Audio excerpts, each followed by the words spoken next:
Hello guys, Greg back with another video. So today's video is really for anyone that's thinking about getting into niche fragrances, or maybe someone that's just thinking about adding one or two niche fragrances to their designer collection. The main criteria for the fragrances in this list are that they're all wearable, they're inoffensive, and they've got some designer qualities to them. So none of these fragrances are going to offend anyone, they're not going to challenge your nose too much. I haven't really considered price too much, so some of these may be a little bit costly if you're not looking to invest a large amount of money in one fragrance.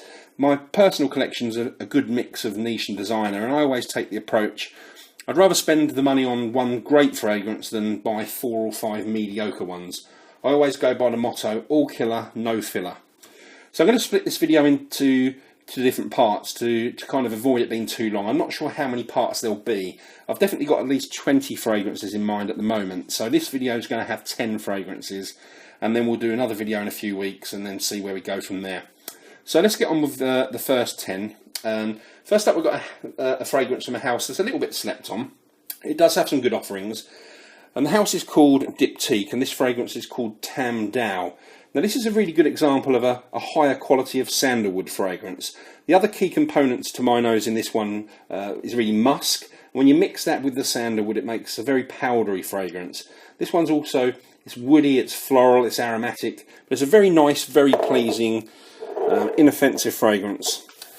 Next up, we've got what is a classic smelling gentleman's fragrance. Quick shout out to my buddy Mr. Smelly 1977. This is one of his favourite fragrances. This is from the house of Aqua Vive, and this is Colonia Essenza. Now, I do really like this one. It's a beautiful citrus neroli. There's lots of musk. It's got that signature Aqua Vive freshness in there.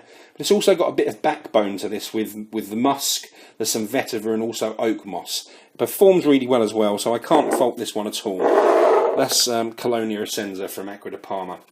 Next up, we've got one from Andy Tower. Now, this is from his, I was going to say value range, but it's not really fair to call it that. It's a range that's more competitively priced than his Tower Perfumes range. The range is called Towerville, and this one is called Vanilla Flash. Very nice little 30ml bottle here. Now, this one's a very oriental vanilla, tobacco, rose fragrance. There's some spice. It certainly doesn't smell like a value fragrance. None of these do from this range. It smells like $1 million. It's actually one of my favourite vanilla fragrances. So that is Vanilla Flash from Towerville. Excuse me. Next up, we've got one from Jaws Privé line, and this one is Bois d'Argent, which I obviously need to purchase a new bottle of because this one's nearly finished. But this fragrance has 3 very dominant notes. It's got iris, woods, and myrrh. Somebody described this one as smelling like rubber bands, and I do actually get a hint of that. But overall, it's a very pleasant, inoffensive fragrance, and it's a great starting point for anyone that's looking to get into niche fragrances. Now, this one's a tie. I wanted to put a Creed fragrance in here, but I couldn't split these two. So what we've got is the Old Pretender and now the Young Master as well. So let's just grab these. So we've got the flacon here of Green Irish Tweed, and then we've got Aventus. I'm not going to describe these two. There's a wealth of in-depth reviews on YouTube. But if you're new to niche fragrances and you haven't tried these two, get yourself a sample. They're 2 of the best loved niche fragrances for men ever. That's Green Irish Tweed and Aventus. So that's 5 down, I think. Yeah, 5 down, 5 to go. So next up, this is a real favourite of mine actually. This one is the New York Breakfast. It's coffee, cinnamon pancakes, syrup. And this is Bond No. 9's New Harlem. So if you've had in a really great lavender note, you pretty much get what I just described. It's easily wearable, great performance. Definitely the best release from the Bond No. 9 house in my opinion. That's New Harlem. So, next up we've got, now this one is from the house of Maison Francis Kurkdjian.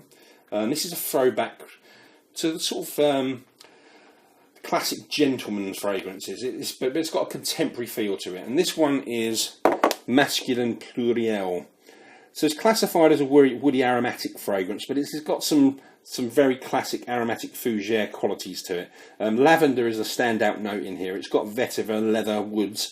It smells basically what you'd expect a very well-dressed, well-groomed guy in a suit to smell like. I think it's an excellent release from the house.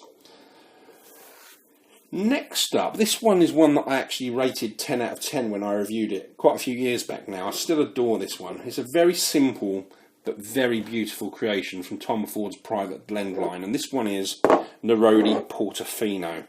So this is really an ode to the classic gentle, classic smelling cologne type fragrances from yesteryear. It's very clean, aromatic, fresh citrus. There's neroli, there's musk. A lot of people talk about there being much cheaper alternatives to this fragrance, and there are, but I'm yet to find one that can match this one in this kind of genre. I'll leave a link below in the video description if anyone wants to see my full review on this one.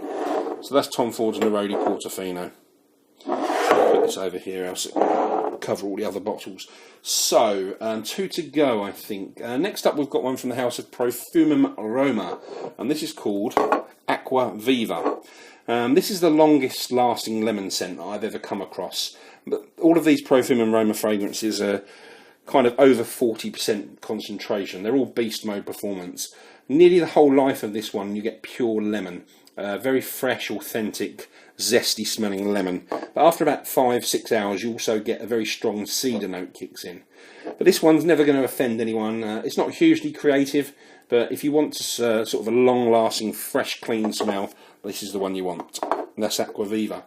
And finally, one of my personal favourite fragrances. This is from the fantastic British house of Ormond Jane, and this is their signature scent for men, and this is called Ormond Man. I'm going to leave a link below for my full review on this one, but it's a fantastic woody scent. It's got a beautiful citrus opening. There's lots of pink pepper in here. There's cedar, cardamom, there's spices, musk, lots more going on. It's also got an interesting note in here of hemlock, which actually gives off a woody smell. And the myth about hemlock is that it was the poison that Socrates used to commit suicide. If I had a signature scent, which I don't, if I did, this would probably be it. So there you go. That's 10 niche scents that would be good for someone just trying to get into niche fragrances. A good starting point. I hope you enjoyed the video, guys. Please leave a comment and leave a thumbs up if you enjoyed the video. If you're not subscribed to my channel, please do, and I'll be back soon with another video. Cheers. Also, guys, remember that you can purchase samples of any of these fragrances, or up to around 500 other fragrances that I've now got on my website, which is fragrancesamplesuk.com. If you're outside of the UK, you can't actually purchase via the website, but you can still purchase. You just need to drop me an email to discuss what you require, and that email address is info@fragrancesamplesuk.com. Cheers.